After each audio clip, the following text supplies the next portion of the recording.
à toutes et à tous, nous sommes partis pour l'œil des pros, le débrief spécial Speed Race, le prix de France qui a eu lieu aujourd'hui avec une énorme surprise, coup de tonnerre. FaceTime Bourbon a été battu aujourd'hui, Delia Dupomereux qui s'est imposé.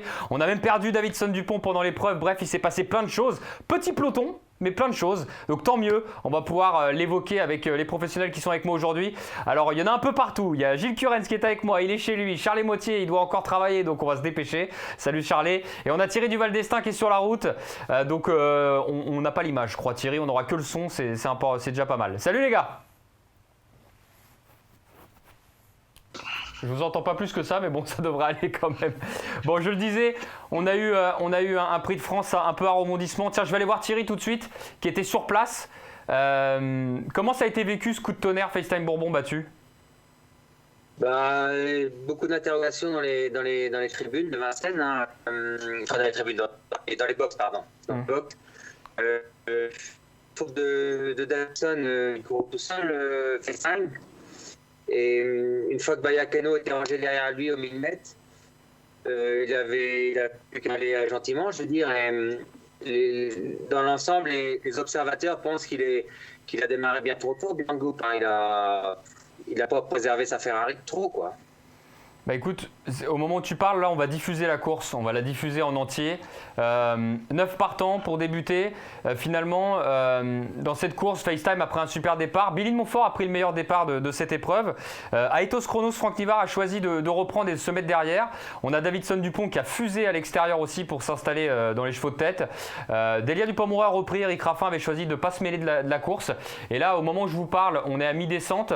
Donc Billy de Montfort a pris la tête, je le disais. Tiens, je vais aller te voir Charlet. Là, au moment où je te parle, Davidson Dupont fait la faute. Est-ce que tu as vu ce qui s'était passé ? Tu penses qu'il y a eu une gêne ? Est-ce qu'il a fait une faute parce qu'il était nerveux ? Qu'est-ce que t'en penses, toi ? Non, il est parti très fort pour vouloir se mettre devant FaceTime. Et puis, une fois qu'il avait la place qu'il avait envie, il a repris peut-être un peu brusquement. Et son cheval, j'ai eu l'impression qu'il est tombé léger. Après, je suis pas sûr de moi, mais c'est ce que moi j'ai vu. Et juste Charlet, tu sais, quand on a un cheval au galop comme ça, très compliqué de le remettre parce qu'on a l'impression, souvent les turfistes ils se disent mais pourquoi Jean-Michel il n'a pas réussi à le remettre et pourquoi et tu vois finalement c'est parce que c'est trop compliqué, ça va trop vite à ce moment-là. Surtout à l'Autostar, hein, ils sont presque sur le pied de la minute là. Une fois qu'il est au galop, s'il touche au renne, il peut faire un carambolage derrière. Donc non, il n'y avait pas de solution pour essayer de le remettre.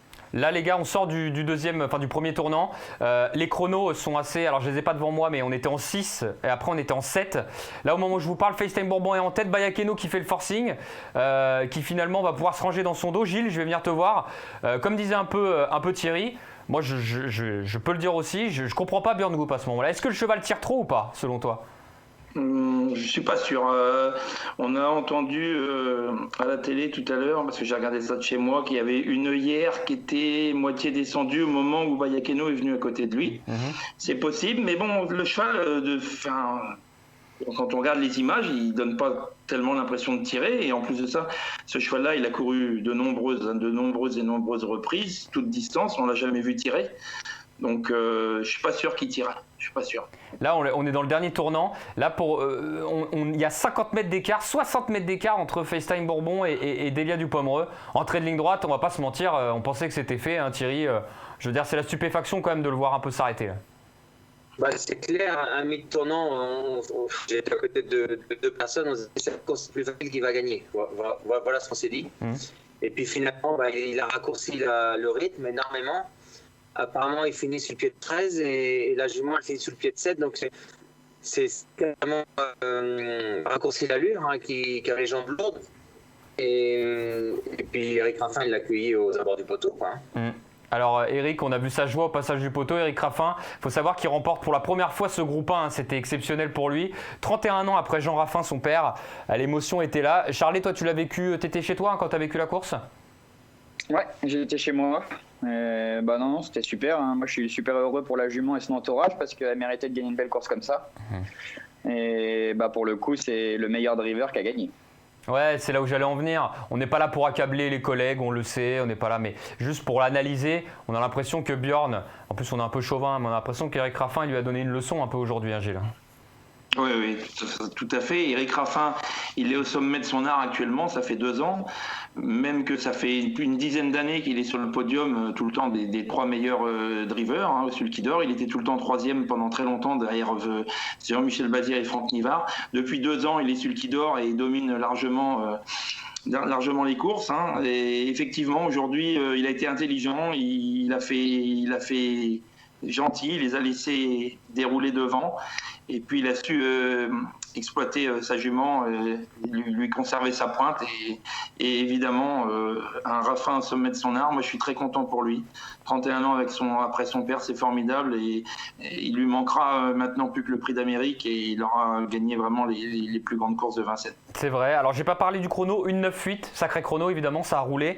Aetos Chronos termine 3e, Bayakeno 4e, Feliciano 5e. Pas vraiment de surprise à l'arrivée. Le petit Aetos Chronos, sympa quand même, hein, Thierry, le petit cheval suédois là. Ouais, sympa. Hein. Voilà, et Franck, à l'image d'Eric Raffin, une excellente drive aussi. Hein. Bravo à eux. Ouais, le petit Aetos Chronos. 1,9,8, je disais le chrono, voilà, super chrono. À votre avis, j'ai pas pu en savoir plus. Le programme de FaceTime Bourbon, est-ce que quelqu'un a entendu si Sébastien Garato veut peut-être le mettre dans le prix de Paris ou finalement il reste sur ses plans et ne veut pas le courir? Non. Moi j'ai entendu.